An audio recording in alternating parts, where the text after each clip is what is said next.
Well, the RIC's proposed electricity rate increases have sparked outrage from both the political leader of the PDP, Watson Duke, and the chairman of the Tobago Business Chamber, Martin George. Kandace Jackson tells us more.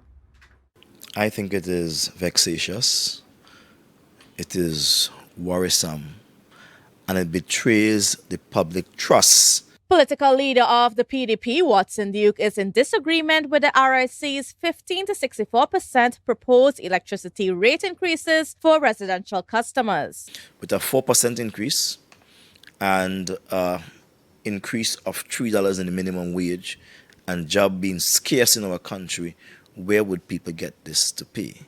After doing some calculations, Duke explained that the increases might be a few cents for every kilowatt per usage, but it adds up. For instance, if a household uses 200 kilowatts, that person will have to pay on a yearly basis an additional $625. and the yearly costs go up as the consumption rates increase. Someone paying about 800 kilowatts per month, that person will have to now pay an additional $3,444.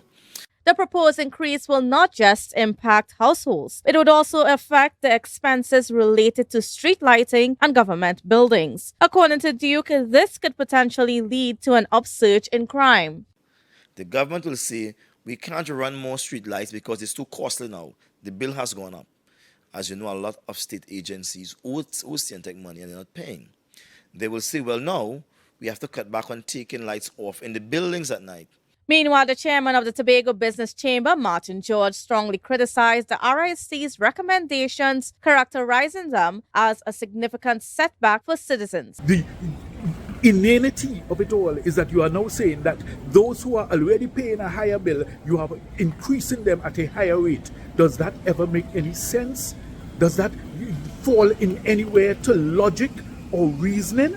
You know, this is the type of rubbish we have passing for governance and for governance standards in Trinidad and Tobago. And George also raised objections to the rationale presented by the RIC for the proposed rate increases. the reasons that have been advanced make absolutely no sense when you are talking about you want to increase efficiency and increase productivity by increasing rates, yet you are a profligate waster of monies. He urged all citizens to unite and convey a clear message to the government, stating that they do not endorse the proposed increases. Kandace Jackson, Tobago Updates, Television News.